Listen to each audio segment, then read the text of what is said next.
মাটির চুলায় কিভাবে রান্না করে দেখতে পারবেন এই ফুল ভিডিওতে। হ্যালো এভরিওয়ান, আসসালামু আলাইকুম, welcome back to another new video. তো গাইস, আজকের ভিডিওটা হতে যাচ্ছে খুবই ডিফারেন্ট একটা ভিডিও। তো দেখতে পারতেছে একটা মুরগি, এই মুরগিটা কাটতেছে এই পিচ্ছি বাবুটা। মুরগি রান্না করার জন্য তো অবশ্যই মশলার প্রয়োজন, মশলা ছাড়া তো মুরগি রান্না করা যায় না। তো বাজারে কিনা মশলার চেয়ে নিজের হাতে তৈরি করা মশলা অনেক সুস্বাদু। তো দেখেন এখানে নিজের হাতে তৈরি আদা রসুন আরও বিভিন্ন জাতীয় মশলা একসাথে মিক্স করে এগুলো শিল পাটায় বাটতেছে। এখানে কোনো ইলেকট্রনিক জিনিস ব্যবহার করা হয়নি, ব্লেন্ডার মেশিন ইউজ করা হয়নি, নিজে শিল পাটায় বাটতেছে। তো বাটা অলরেডি পুরো প্রায় শেষ হয়ে যাচ্ছে, বাটা শেষ করা শেষ, এখন রান্না করতে গেছে। দেখেন রান্না করতেছে, ফার্স্টে ও ভাত রান্না করতেছে চুলায়, ভাত রান্না করার শেষে হয়তো মুরগি রান্না করবে। দেখেন মুরগি রান্না করার আগেই দেখেন কিভাবে ও আনন্দে এভাবে এদিকে নাচতে আছে।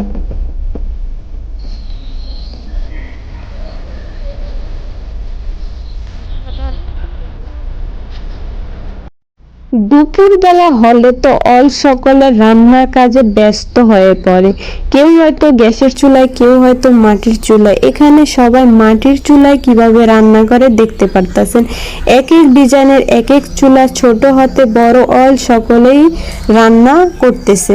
এখানে রান্না করতেছে, দেখেন ছোট একটা পিচ্চি দেখতে পারতেছেন, এই পিচ্চিটাও রান্না করতেছে। সবাই মনে করতে পারেন হয়তো ফেক, কিন্তু না, এটা ফেক না, অরিজিনালি সে রান্না করতেছে। এক চুলায় ভাত, হয়তো আরেক চুলায় তরকারি।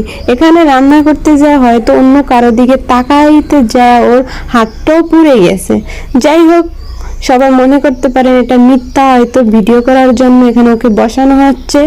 দেখেন চুলার ভিতরে আগুনও জ্বলতেছে, মানে ও সত্যিকারই রান্না করতেছে।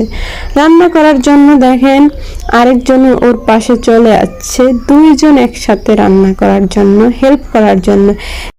একজন আরেকজনকে হেল্প করবে, দুইজন একসাথে বসে রান্না করলে ফিলিংসটাই আলাদা।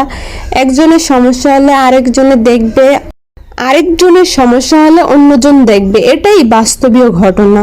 তো এখানে দুইজন বসে রান্না করতেছে এন্ড গল্প করতেছে, রান্নাও শেষ হচ্ছে আর ওদের গল্প করাও শেষ হচ্ছে। এক সাইডে ধোঁয়াও বের হচ্ছে। এটা থেকেও মানুষ বোঝা উচিত যে আসলে মেয়েদের জীবনটা সত্যি কষ্ট। তারা ছোট থেকেও রান্নার কাজে ব্যস্ত এবং বড় হলেও রান্নার কাজে ব্যস্ত। তো দেখতে পারতেছেন এই ছোট পিচ্চি কিভাবে রান্না করতেছে, ওরে কোনো শেখানো হয়নি কিভাবে রান্না করতেছে। ধোঁয়ার ভিতরে কিভাবে রান্না করার জন্য চুলার ভিতরে লার্কি দিতে হয় বা কি, কিছুই ওকে শেখানো হয় না। যাই হোক, তবুও বসে বসে রান্না করতেছে। বড় হলেও রান্না করতে হবে পরিবারের জন্য, সংসারের জন্য, মানে পারিবারিক সকলের জন্য। কোনো একদিন না একদিন কোনো মিস হবে না, রান্না করতেই হবে।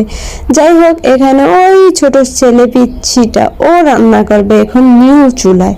তো দেখেন একটা ছোট একটা পাতিল নিয়ে আসলো রান্না করার জন্য। তো এখানে তো আগে চুলার মানে আগুন দিতে হবে। তো আগুন দেওয়ার জন্য মানে গাছের ডাল একটা দিতেছে আগুন ধরানোর জন্য, আগুন ধরিয়ে হয়তো পাতিলটা দিবে।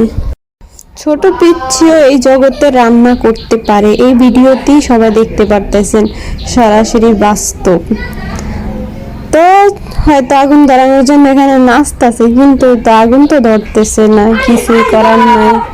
বসে আছে, বসে বসে ভাবতেছে কি করা যায়, তারপর আবার চেষ্টা চালিয়ে যাচ্ছে কোন দিক দিয়ে মানে জাল ধরান যে এখন জিদ্দে কড়াইয়ের ভিতরে লাডি দিয়ে কি করতেছে। এখন চুলার উপরে হয়তো পাতিলটা দেওয়া হচ্ছে, এখন রাঁধবে। যাই হোক, এখন লাগতে গেছে এক চুলার থেকে আরেক চুলায় দিতেছে পাতিলটা। মাটির চুলায় রান্না করার ভিডিওটি সবার কাছে কেমন লাগলো সবাই কমেন্টে বলবেন, এবং আরও ভিডিও পাওয়ার জন্য চ্যানেলটা সাবস্ক্রাইব করে পাশে থাকবেন।